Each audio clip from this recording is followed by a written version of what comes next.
So Eddie Hearn signs Edgar Berlanga on a multi-fight deal. Edgar Berlanga set to fight on DAZN, and as part of that deal, the plan is to fight Canelo Alvarez down the line. This is great news for boxing. Let's talk about it. If Edgar Berlanga can prove himself against world-class opposition, Canelo Alvarez against Edgar Berlanga is a massive fight. The guy rocked up yesterday in a nice pimp jacket. He got the mink on. You know, he sells out the place here at Madison Square Garden. He's a great fighter, and we'll see what happens. Boxing. Okay, welcome back to the channel. I hope everyone is doing well today. So just literally in the last few minutes, this news came in. Edgar Berlanga signs a multi-fight deal with Eddie Hearn, or Eddie Hearns, as they keep calling him out here. You know, his name doesn't have an S on the end of it.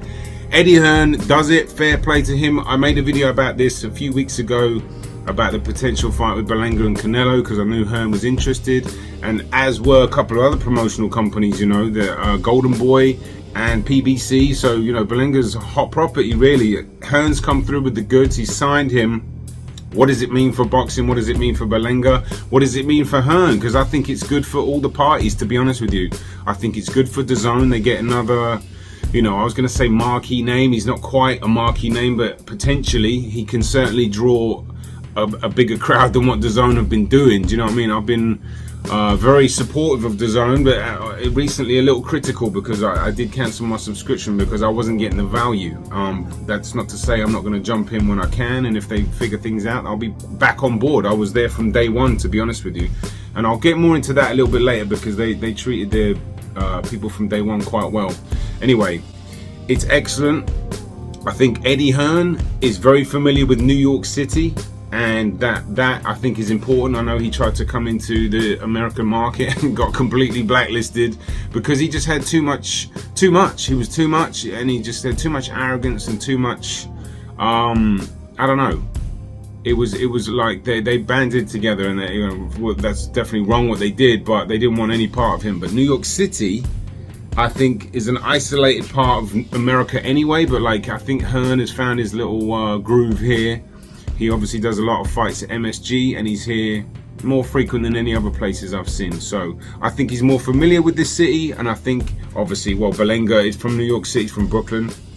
Got a very big fan base here, and you know, I spoke about that in the video about the Puerto Ricans love their boxing, and they love their fighters, and they come out and they support. And there was definitely a void when, you know, post Cotto, post Tito, and you know, yes, HBO tried their best to, you know, hype up some fighters. I think maybe Felix Verdejo was on HBO a little bit, and we saw what happened to him. And then I don't know if Thomas Delorme was ever like pressed, but he was on HBO a lot. And you know, there were one or two other names that, you know, didn't really make it happen. But then Berlanga came on 2020. There wasn't much boxing going on, and he started knocking everybody out. And I caught fire of this, and I was like, wow, this is great, because it's exciting, you know.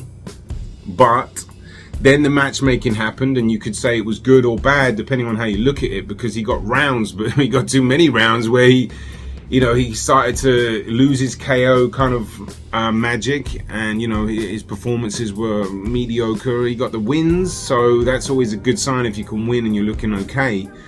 But then, you know, he got the suspension for, you know, biting Angulo, which was, you know, insane. But like, now the matchmaking is going to be crucial, because you know, you don't have that much more, many more fights, and the part of this deal is to fight Canelo down the line. That's what it says. I don't know if, like, you know, the terms and conditions exactly, but I can see them wanting to build that up. Canelo's been on DAZN, and you know, him and Eddie Hearn are best buddies, so that should be a very easy fight to make. And should Berlanga kind of generate the interest back in him, and can Hearn turn him into a bigger star? I think he can, because Hearn's really good at doing what he's doing with regards to hyping people up. He's had a tough spot recently, but I think, you know, this could rejuvenate him and Berlanga. But Berlanga needs to put in a good performance again. Almost like similar to AJ in a different kind of way, you know, where a good performance is staring at you, and it's like, can you deal with the pressure? Because the matchmaking in this next fight will be very interesting. I spoke about it a little bit last time, where I would have liked to see him in with Gabe Rosado or somebody like that, because it's a bit light at 168, to be honest. But Rosado's fighting Ramirez now at 175, which is very dangerous for Rosado. But you know, that fight's gone. Beck the Bully is hovering around. I don't think that's a dangerous fight. David Morrell, I'd stay well away from him. Then you got Plant and Benavidez who are tied up. Then you got Canelo and John Ryder that are tied up. And you know, looking at the rest of the list, the top 10 guys, I would stay away from them because I don't know, right now you got Shishkin and there's a couple other dudes I didn't recognize, but it's going to be an interesting one how they're going to get some appeal to bring somebody in that Berlanga's probably going to look good against and beat, because let's be honest, he probably needs a KO or a good performance. You know, he's been getting wins. That's not the case here. He just needs to look good and get that excitement back. You know, MSG, if he headlined the Hulu through, he's been selling that out. I think he could do that again quite easily. Like I said, the Puerto Ricans come out and support. They really do. They're very passionate boxing fans. You know, in fact, this clip I'm showing in the background is of Berlanga. And the reason why I know they're very passionate fans is because I've lived in New York for, you know, almost 14 years now, and I've been in the gyms, and the ring behind you, I actually fought in that ring a few times. I used to do all my sparring in that exact ring, and that was a club show that I might have even been at. So I really understand, you know, the feel and the passion and the energy when it comes to New York boxing fans, especially the Puerto Ricans, because I was just around it a lot. And you know, they really do love their fans and love their fighters. So I would love to see it. I really would. We've got Xander Zayas, obviously, who's a prospect.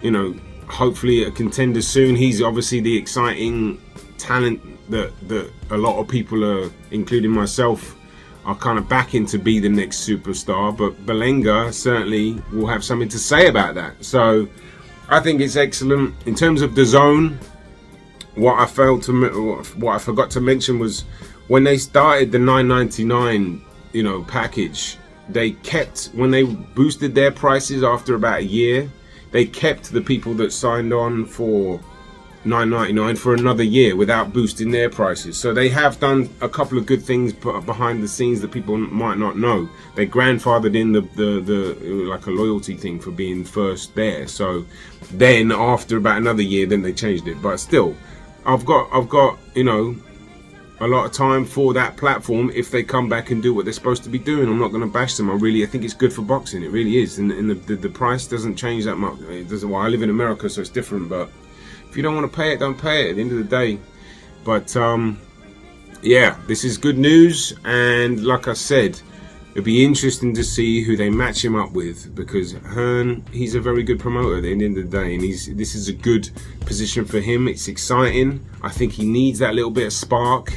But then again, you know, when you're promoting a fighter, you don't know what they're going to do. You don't know how they're going to perform, and a lot of you looking good is depending on them looking good and them doing their job. So hopefully it all comes together. It'd be amazing if they get a good fight in New York City. There'll be a lot of buzz around that, and you know, like I said, Berlanga needs to put in a decent performance. But let me know what your thoughts are on this. Do you think it's a good signing?